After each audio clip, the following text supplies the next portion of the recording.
What's up guys, ArtDude47 here, and I'm back today with a little bit of a different video.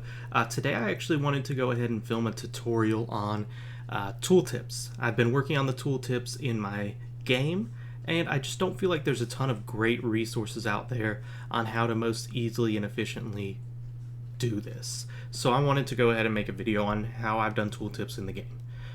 So I'm starting from a pretty much new project. I have gone ahead and just created what I'm calling like an inventory screen. It's just two panels on top of each other. So to get back here, you would do that. I also went ahead and did a grid layout group on the one that's actually going to contain the inventory.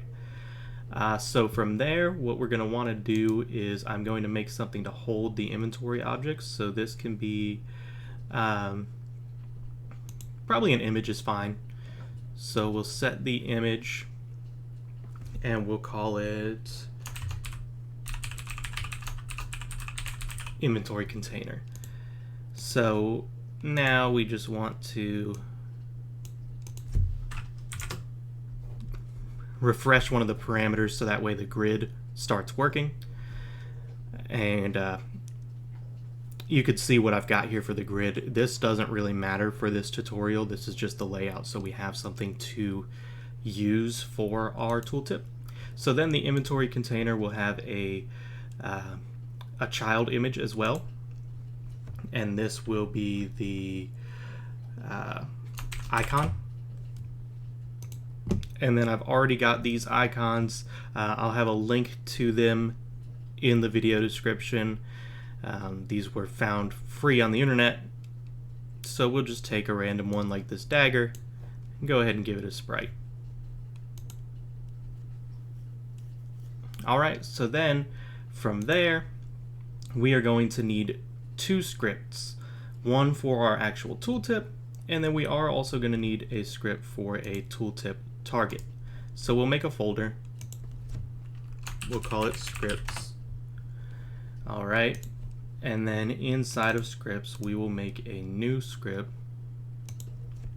which will be tooltip target, and we'll open that up. Alright, and it opened up on the wrong monitor, but here we go. Believe we are only going to need Unity Engine, so I'll just get rid of those other ones. We'll get rid of these for now. So there's a couple things this is going to need, and we're going to use serialized fields, which just means that you can edit this in the Unity inspector but still keep it private. So we'll do private, and we're going to need title text,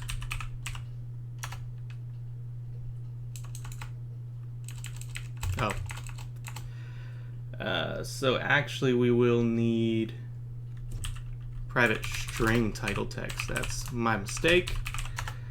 And then we will serialize field again, private string, and we will call this one description text. And we'll go ahead and make this one a text area. Again, this is just for the Unity editor. This will make it a little bigger since the description will probably be longer than the title. And for now, that's all we're going to put into this script. So if we head back into Unity, we will add this to our inventory container.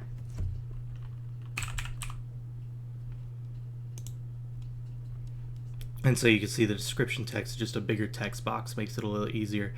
But so we've got the title and the description.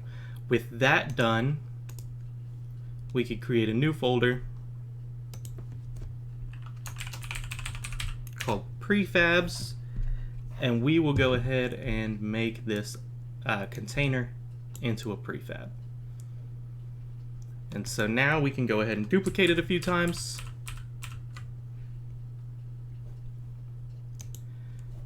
And this doesn't matter, but in the panel I'm going to give them a little more spacing, make it 20. And I'll change those margins to 20 as well.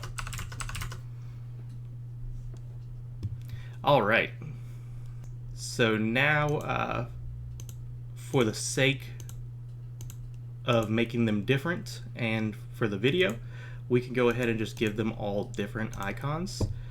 So we'll just grab a few things and throw them in there.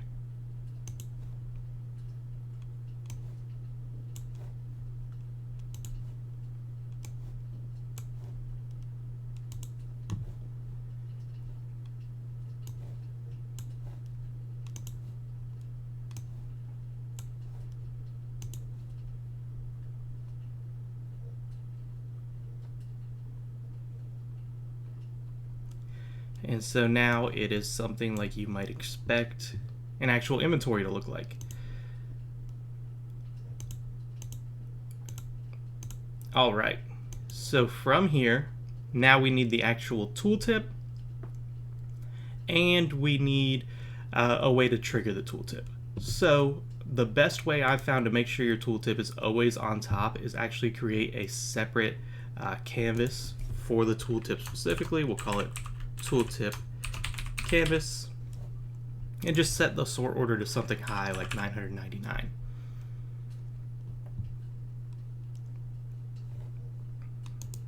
And then from there, we will create a UI image called tooltip, and this is going to have some text. We're going to use Text Mesh Pro for this. We'll call it one tooltip title, and then we're going to need another text, tooltip description. Alright, so now on our tooltip, I'm just going to change it. I'm going to make the width something like 300. We'll make the height something like 50. We're going to take both pieces of text and set the font color to black. And actually I'm going to make the height something more like 100, because then what we're going to do is we're going to add a vertical layout group. And you'll see that nicely stacks our text on top of each other. We're going to add a little padding here as well. We're going to keep it off the edge of the left side. We'll go 10 on the left and 10 on the right. And maybe we'll go ahead and make it 10 top and bottom as well. We can leave 0 spacing. And then from this vertical layout group, we can now resize our text just to make it just fit nicely there. So we'll make it 177. From here, we're going to need a content size fitter. Somehow I've turned on.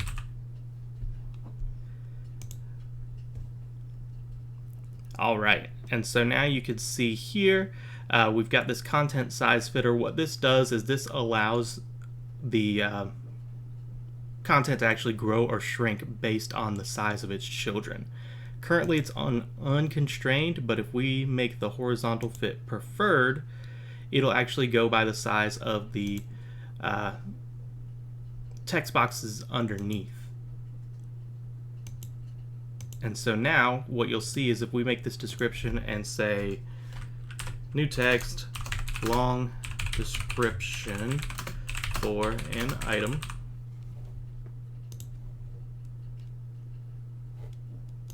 go back to our tooltip, we need to control the child width as well. So you can take off the forced expand and we'll control the width and height of the child. So now you see the more text you add here, the tooltip's going to expand along with it. Now there is a problem here, which is that currently we don't want our tooltip to be able to be longer than the screen. So we're going to need one more thing here on our tooltip itself with the vertical layout group and the content size fitter. Okay, and that's a layout element. So with this layout element we can do a few things, but what we want to do in this case, we can set what the preferred width is.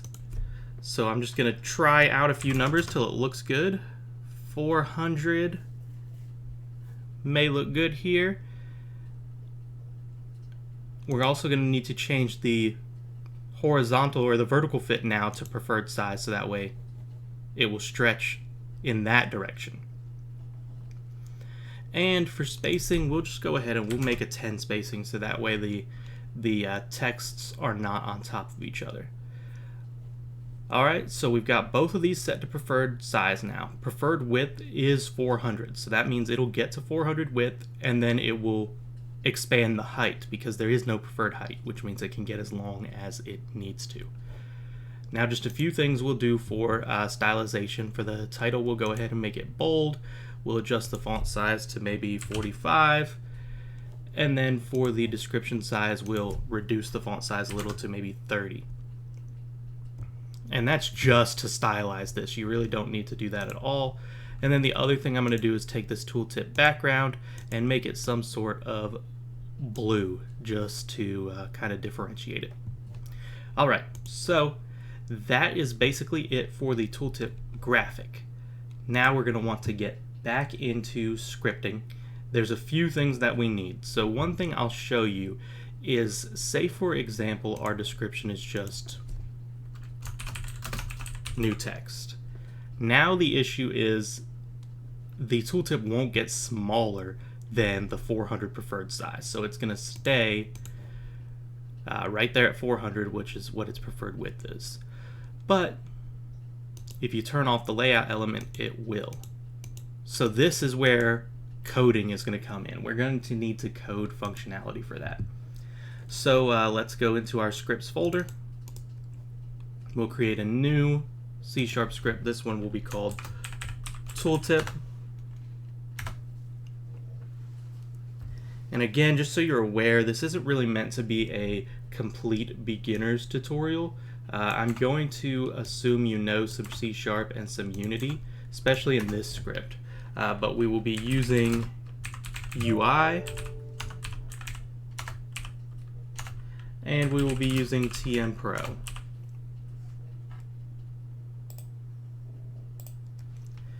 Alright, and then we're going to need a few serialized fields. So serialized field, first thing we're going to need is the rect transform. From the actual tooltip itself, I'm just calling it tooltip transform. We'll need a serialized field for the text mesh pro UGUI for the tooltip title. We'll need another text mesh pro for the tooltip description.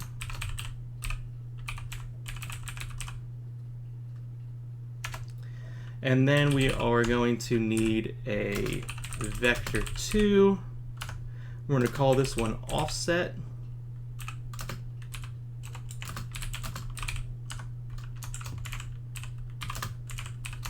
And that's how we're going to offset the position of the tooltip from the mouse. We're going to need another serialized field. This one will be a reference to our layout element.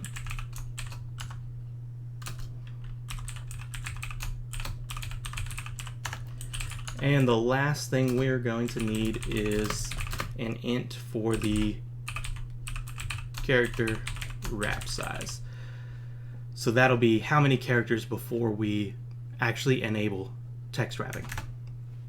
All right, so then the other reason I said you may need to know some Unity is we are going to make this a singleton, and I'm not really going to go over what a singleton is. There are other tutorials on that, so if you're not sure, you may want to look into singletons.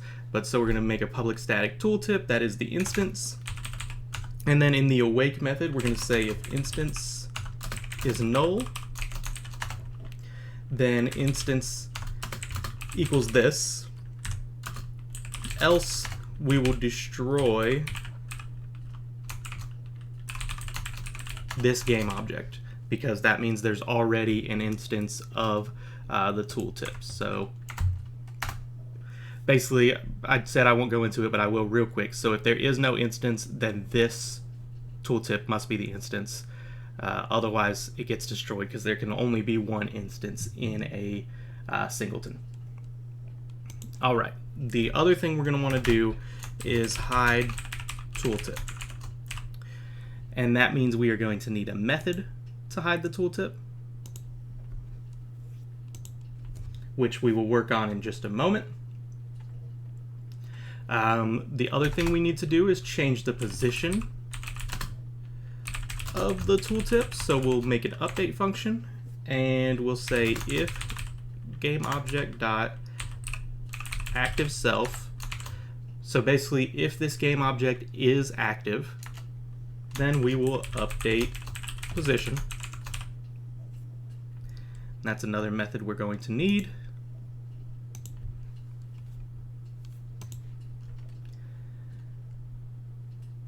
All right, so let's go ahead and do the update position first. Basically, we're going to need to make the tooltip follow the mouse. So first we'll take a vector2, we'll call it mouse position, and we'll do input dot mouse position. And something you need to take note of when you're doing a tooltip is that you don't ever want it to appear off screen. You always want it on the screen. So the way we're going to do that and handle it for this implementation is we are going to change the pivot of the rect transform. So for instance, if the pivot was the top left corner, then it would place the rectangle based on its top left corner. If it was the top right corner, it would do the opposite. So basically what we're going to do is we're going to say if the mouse position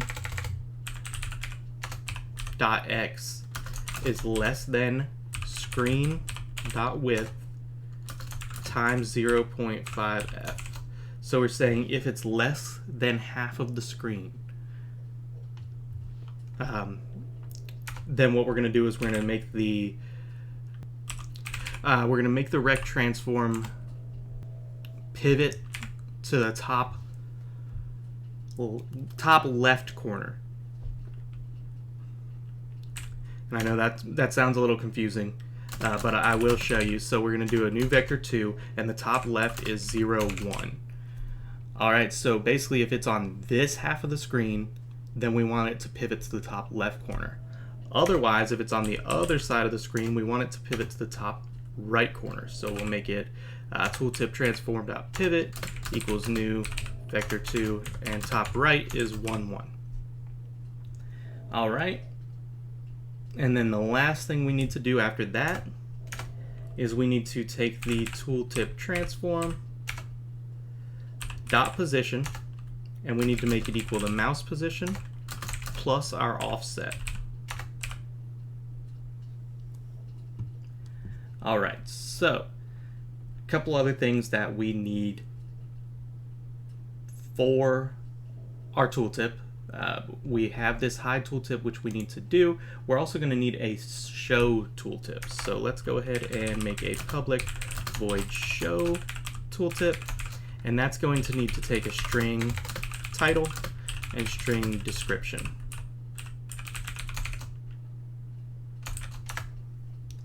And basically, so the first thing we need to do is we need to take the game object and set it active.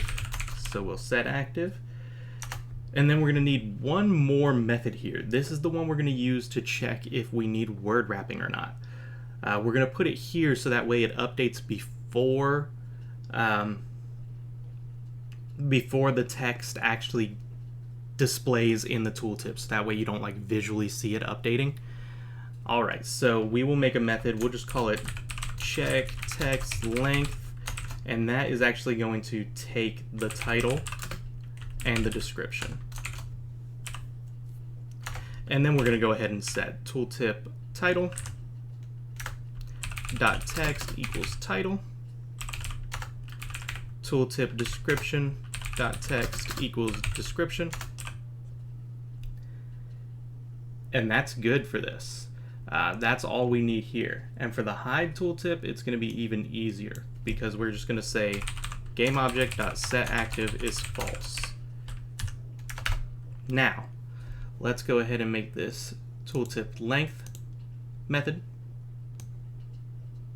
And what we're going to say here is essentially if the title dot length is greater than the character wrap size, or if the or if the description dot length is greater than the character wrap size. So either way, if they're greater, then we're going to need to allow wrapping. And so what we're going to do is we're going to say layout element dot enabled equals true. And then we'll just add an else. Layout element dot enabled equals false. So again, basically what this is saying is if the title is longer than whatever the wrap limit we set is, then we want word wrapping, so we need to enable that layout element. If not, we don't want it to wrap, so we are going to make that layout element false. Alright, so let's save the script and head back to Unity.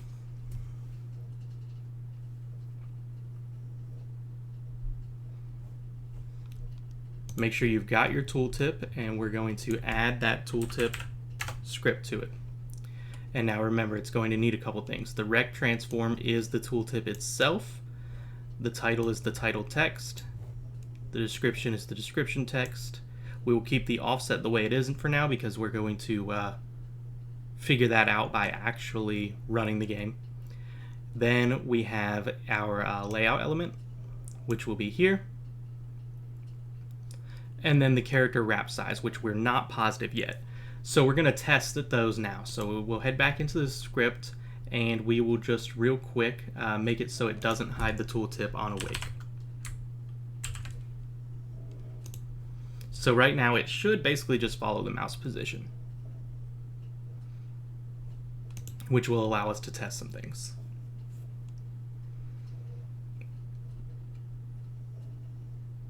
So you can see the pivot changing real quick. This is what I'm talking about. Right now the pivot's the top left corner, and now it's the top right corner.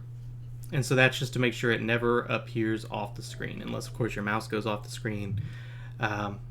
So first thing first, I notice I don't love the offset. It looks like the Y needs to be a little greater. So we'll take this Y offset and we'll try 20. And it actually needs to go the opposite direction, so we'll try -20. Now it appears below the mouse. That looks pretty good to me. So then the other thing is it's not currently taking that character wrap size into account, so we'll change this to say 10.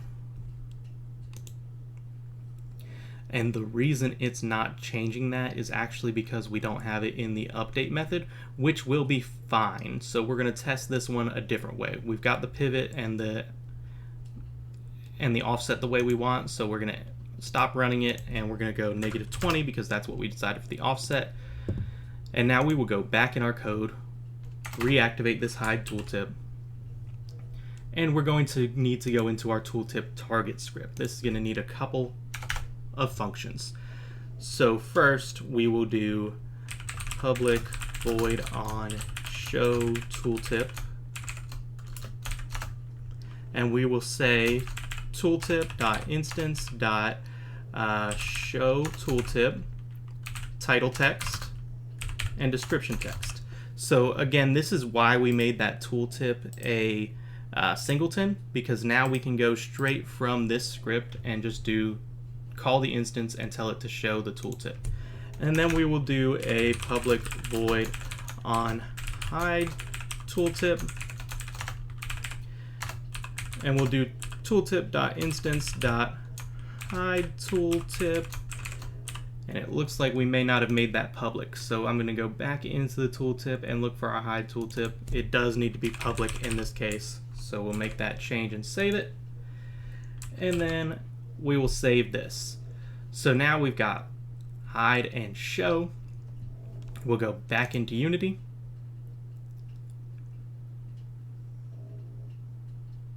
We will wait for this to load, and then in our inventory container we will add an event trigger. You can do this through code, but I just want to show this way. I think this may be the easiest way to do it. So add a new event type on pointer enter. That means when the mouse enters, and then add a new on pointer exit. So on pointer enter, we want to take its own inventory container, and and we're going to use the tooltip target, and we are going to on show tooltip. For the exit, it will take itself, tooltip target, and on hide tooltip. Now, if you come up top to overrides, apply all, every other one should update. So now we just need to work on some title text. We'll call this a dagger, a sharp dagger, and then we'll make this a bit longer just to actually test that functionality. This one we can call iron sword, and we'll just say an iron sword. We'll make that one shorter. Slingshot, slingshot. Green tunic. A green tunic that reminds you of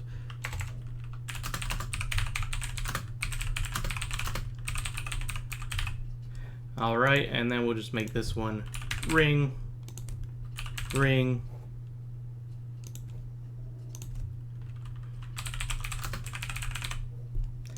health potion, and health potion, and then this last one we'll just call gold.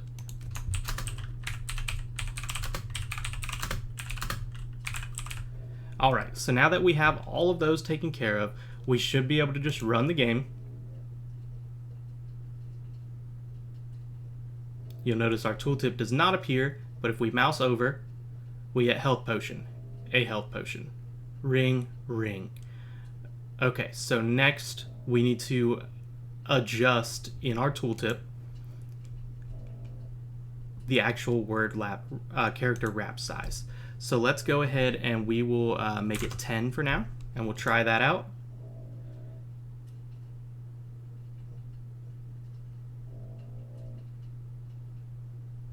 And I think that's already working fairly well. Maybe we'll make it a bit bigger. We'll make it 20. So that way the health potion can resize as well. The slingshot can resize, the iron sword. But you'll see the longer ones will stack on top of each other. And you may have to play around with that number in your own games and have it work with what your graphics look like. You may not want tooltips that are this big. And so, you know, you may just have to play around with that number. But we know for our game we like 20, so we'll set that. Then the last thing you want to do is come to this tooltip canvas, and you want to turn off graphic raycaster. This just makes it so your tooltip itself can't block the mouse. We're using the offset, so it basically never should, but you can run into some weird issues if it does block the mouse. So just keep that in mind. But yeah, that's basically it for this video. We've got the tooltip working now. It's got the title and description of the items. So I think that's a good place to call it. Let me know in the comments if you have any other questions about tooltips, any updates you'd like to see to them. If you'd like to see a second video, we can add functions like if the tooltip doesn't require a title, for instance. Say you have an exit button up here and you just want it to say exit. We can do that. The other thing we could do is we could mess with adding a rarity to the items and change the tooltip color based on the rarity. We could definitely tackle that in a second video, so just let me know if you guys are interested in seeing that. But in the meantime, I do thank you for watching, and I'll see you guys in the next one.